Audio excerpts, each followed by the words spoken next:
아시안 단체들이 트럼프 행정부의 반이민 정책에 연대 투쟁을 선언했습니다. 최근 IC 요원을 사칭하며 추방을 면하게 해주겠다는 사기가 기승을 부리고 있습니다. KCS가 유대인 센터 건물 매입을 완료하고 이르면 봄부터 본격적인 운영에 들어갑니다. 재외국민 주민등록제를 시행한 지 2년이 지나고 있지만 등록률은 저조한 것으로 나타났습니다. 뉴욕주 고교 졸업 기준이 점수에만 국한하지 않도록 개편이 추진됩니다. 이상은 이 시각 주요 뉴스입니다. 여러분 안녕하십니까? KBN 뉴스입니다. 트럼프 행정부의 반이민 칼날은 아시안 커뮤니티를 비켜가지 않았습니다. 아시안 단체들이 함께 저항할 것을 선언했습니다. 15일 뉴욕 이민자연맹과 민권센터, 뉴욕 한인 봉사센터 등 한인단체와 아시안 아메리칸 법률교육재단, 중국계 이민단체들이 기자회견을 열고 반이민 행정명령과 이민 단속에 함께 저항하겠다는 뜻을 분명히 했습니다. 이들은 트럼프 행정명령과 최근 이민 단속은 당초 공언과는 달리 모든 이민자들을 표적으로 한 반이민 행위임이 드러났다며 트럼프 행정명령과 무차별 이민 단속에 항거하겠다는 뜻을 밝혔습니다. 이들은 뉴욕시 아시안의 78%가 해외 출생 이민자이기 때문에 현재 반이민 정책은 아시안 아메리칸 사회에도 심각한 위협이 된다고 지적했습니다. 뉴욕 이민자 연맹은 앞으로 뉴욕시 이민자들을 결집해 현재 반이민 정책에 단호히 맞서 싸우겠다고 강조했습니다. 민권센터도 트럼프 행정부의 반이민 처사에 침묵할 수 없다며 무차별 이민 단속을 감행하고 있는 연방 정부를 강력 비판했습니다. 이날 기자회견에 참석한 레티샤 제임스 뉴욕시 공익옹호관 보좌관은 트럼프 행정부는 다양성이 핵심인 뉴욕시의 정신을 파괴하고 있다며 비난했습니다. 그는 또 뉴욕시 이민자들은 연방정부의 분열 책동이 심해질수록 오히려 더 단결하고 저항할 것이라고 덧붙였습니다. 어수선한 시국을 틈타 사기까지 기승을 부리고 있습니다. 최근 반이민 행정명령으로 불안해하는 이민자들을 대상으로 IC 요원을 사칭해 금품을 뜯고 있습니다. 불체자 단속이 전국적으로 시행되면서 이민사회가 어수선한 틈을 타 이를 악용하는 사기 행각이 이어지고 있습니다. 13일 퀸즈에서는 지금 당장 갖고 있는 모든 현금을 주지 않으면 추방할 것이라는 협박으로 $250를 강탈해간 사건이 있었습니다. 에릭 슈나이더맨 검찰총장은 이 같은 사기를 용납할 수 없다며 모든 방법과 수단을 동원해 더 이상 피해자가 발생하지 않도록 하고 적발되면 엄벌에 처할 것이라고 경고했습니다. 검찰에 따르면 사기범들은 IC 요원을 사칭해 이민자에게 직접 접근하거나 이민서비스국 또는 IC 전화번호를 도용해 이민자에게 전화를 거는 방식을 쓰고 있습니다. 또는 이민법 전문가, 변호사라고 속여 각종 이민 서비스를 신청하게 한 후 높은 수수료와 수임료를 받기도 하고 변호를 해주겠다고 속여 금품을 요구하기도 합니다. 현재 진행 중인 이민 수속을 빠르게 해주겠다며 더 많은 수수료를 부과하는 사례도 늘고 있습니다. 검찰은 사기 신고 시 절대로 피해자의 이민 신분을 묻지 않고 이민 정보를 연방 이민 당국에 넘겨주지 않는다며 적극적인 신고와 제보를 당부했습니다. 시민참여센터가 법률지원 자문위원회를 만들어 한인 커뮤니티 신분 문제로 고민하는 한인들을 돕기로 했습니다.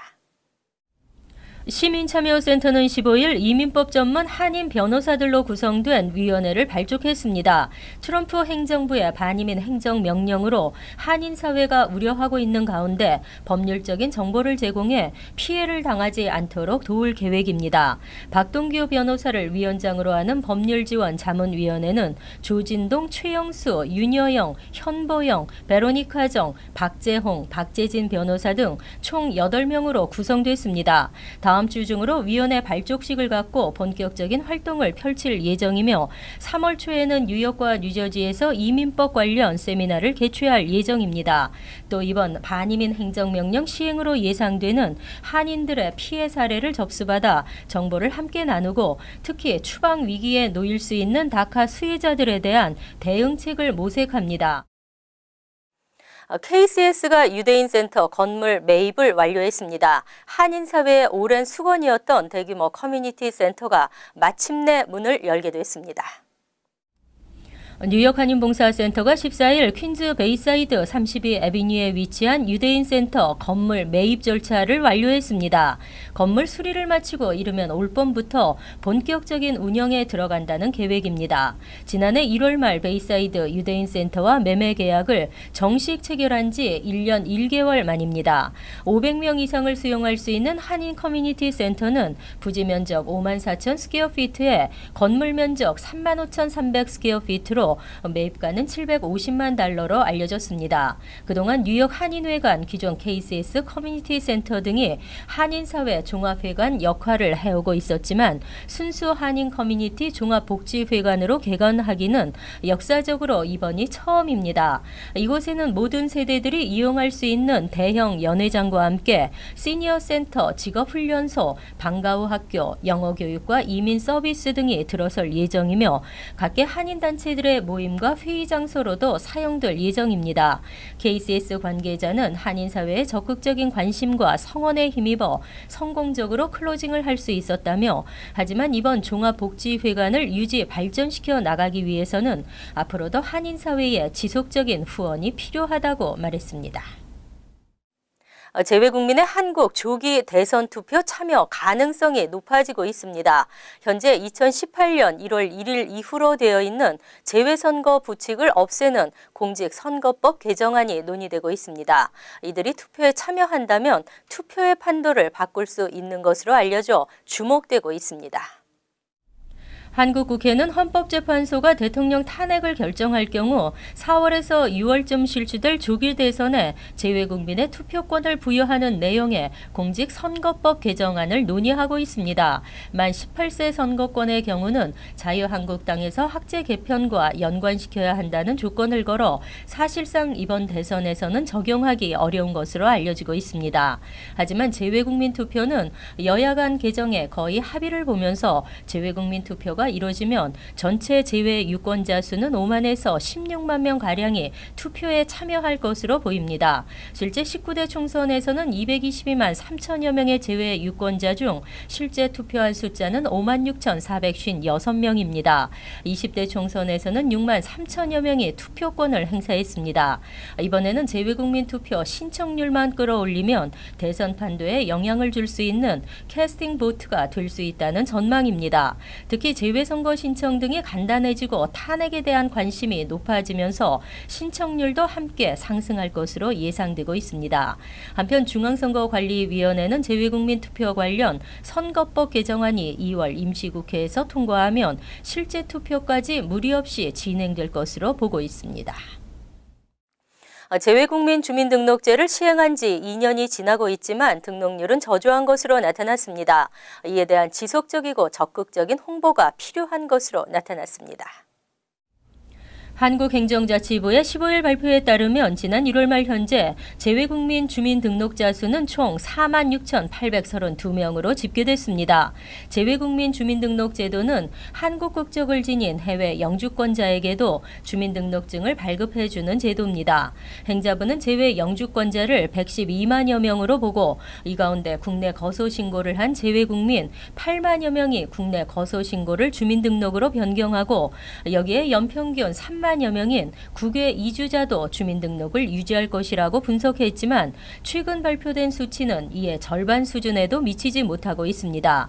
하지만 행자부 측은 재외국민이 금융거래나 행정 업무 시에 주민등록이 필요하다고 판단한 경우에만 신청하는 것이기 때문에 현재의 등록자 수가 적다고 평가하기엔 애매한 부분이 있다고 설명했습니다. 재외국민이 한국에 30일 이상 거주할 목적으로 입국할 때 주민등록이 말소된 경우는 재등록 신고를 하고 주민등록이 없는 경우에는 주민등록 신고를 할 수 있습니다. 이를 통해 재외국민의 신원 확인과 금융 거래 등이 손쉬워지는 것입니다. 하지만 이를 악용해 신분 세탁이나 세금 회피 등을 시도하는 경우도 있고 실제 한국 내에 장기 체류하며 건강보험 혜택을 과도하게 누린다는 지적도 제기됐습니다. 자녀들이 4년 만에 대학을 졸업했다면 참 고마운 일입니다. 대학들의 정시 졸업률이 크게 떨어지면서 최근 정시 졸업 프로그램을 운영하는 대학이 늘고 있습니다. 뉴욕시립대 퀸즈 칼리지는 2017 학년도 신입생부터 QC 인포 프로그램에 등록할 수 있도록 했습니다. 이 프로그램은 각 과목별 학습 지원 상담을 제공하고 졸업 필수 과목의 수강 기회를 보장함으로써 과목 누락으로 제때 졸업하지 못하는 일이 없도록 하는 제도입니다. 대부분의 미국 대학생들은 5, 6년 만에 대학을 졸업하는 것으로 알려졌습니다. 공립대학은 평균 50% 이상의 4년 정시 졸업률을 보이고 있고 사립학교는 이보다 높은 70%를 기록하고 있습니다. 이 프로그램에 등록하기 위해서는 2017년 가을 학기에 최소 15학점을 신청해야 하고 1년에 30학점 이수를 완료해야 합니다. 또한 전공 과목을 이수하기 위해 필요한 관련 수업을 고등학교 때 마친 학생에 한해 등록이 가능합니다. 현재 퀸즈 칼리지 재학생 19,000여 명 중 30%만이 4년 안에 학사 학위를 받는 것으로 나타났습니다. 60%는 대학을 졸업하는데 평균 6년이 소요됐습니다. 한편 대학 측은 프로그램 운영 첫 학기에 1,500여 명의 학생이 등록할 것으로 예상했습니다. 뉴욕주 고교 졸업 기준이 개편될 전망입니다. 졸업시험 점수로만 자격을 부여하지 않고 과제물 성적, 외국어 성적 등 다양하게 학생을 평가합니다.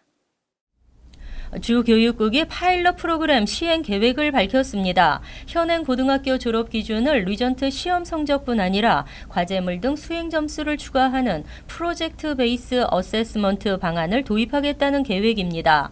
리전트 시험 중 한두 과목은 프로젝트 점수로 대체하거나 외국어 능력 시험으로 대체하는 방안도 고려하고 있습니다. 2012년 이전에는 리전트 시험 5개 과목에서 55점을 받으면 졸업이 가능했지만 졸업생들의 대학 수학 능력이 점점 떨어지고 있다는 지적으로 합격점을 10점이나 상향한 결과 중도 탈락 위기에 처한 고교생이 늘어나자 2014년 5개 과목 중 한 과목은 예술이나 기술교육 이수로 대체할 수 있도록 변경했습니다. 또 지난해 3월에는 기술 자격증을 소지한 학생들은 마지막 리전트 시험을 치르지 않아도 졸업이 가능하도록 하는 등 지속적인 자격 기준 완화 움직임이 이어오고 있습니다. 한편 13일 열린 졸업 기준 개편안 청문회에서 딘 머레이 주 하원 의원은 시험 성적에만 지나치게 의존하고 있는 현 졸업 기준 외 별도의 평가 기준이 필요하다고 말했습니다. 메리 엘렌 엘리아 교육국장도 졸업 기준을 정하는 데 있어 여러 각도로 접근하는 것은 매우 중요하다고 밝혔습니다.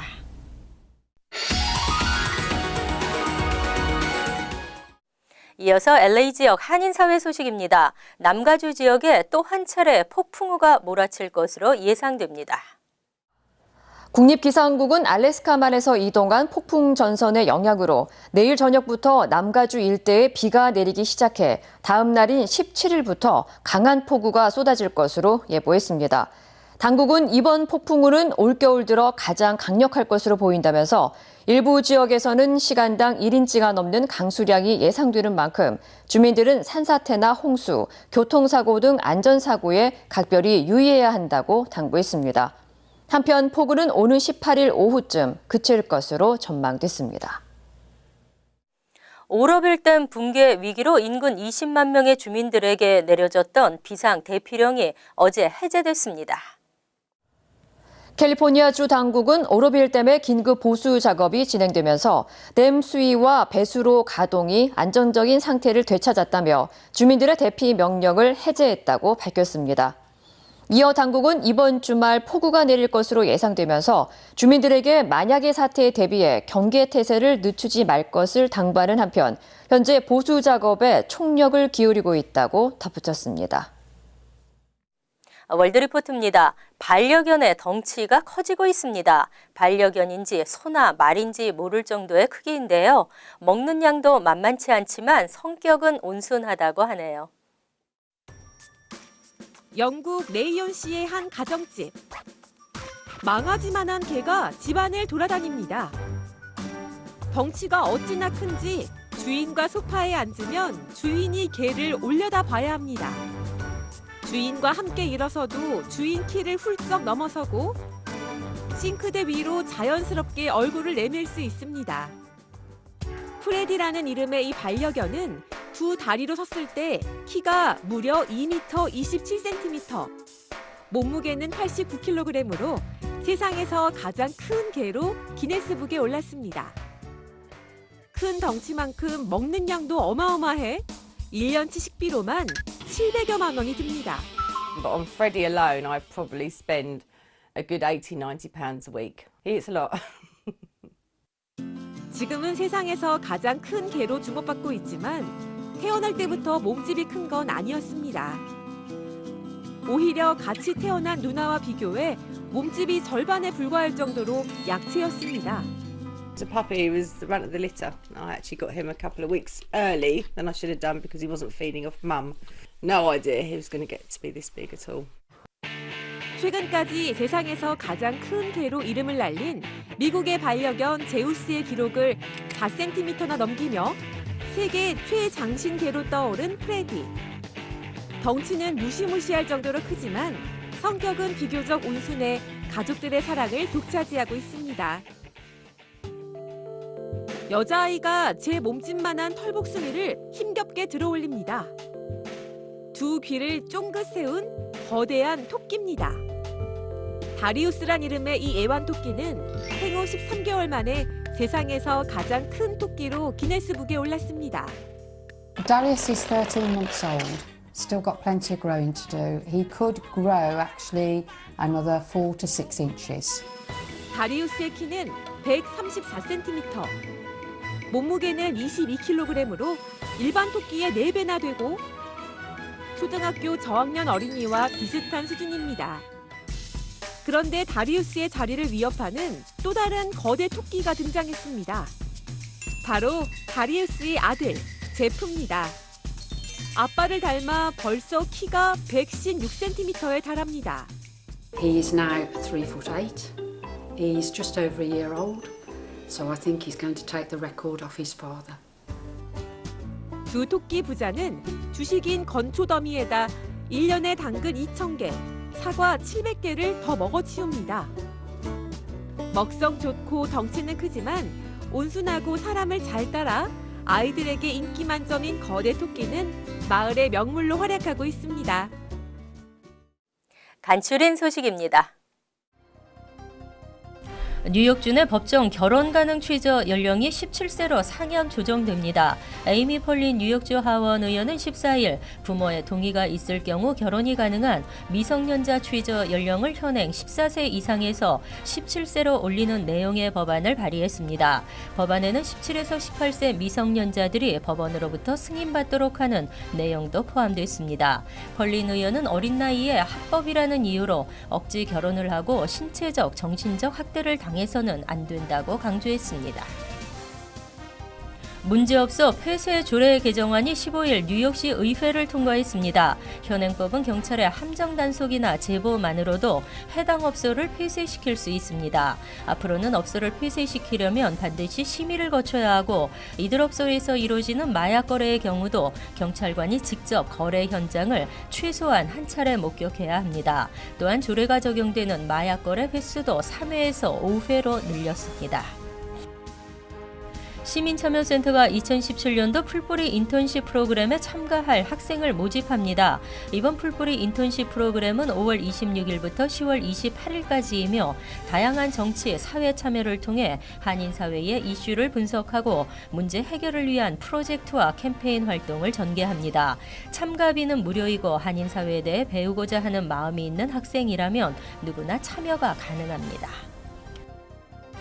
국립국제교육원이 2017년도 재외동포 초청 교육과정에 참가자 신청을 접수받고 있습니다. 올해 재외동포 초청 교육은 국립국제교육원의 위탁을 받아 공주대학교 한민족교육원이 운영하며 특히 장학생 규모를 지난해 24명에서 올해부터 100명으로 확대했습니다. 대학 수학 준비 과정은 4월 3일에서 11월 30일이며 모국 2회 과정과 방학 특별 과정 등으로 마련했습니다. 신청 마감은 3월 10일입니다. 환율과 증권 소식입니다.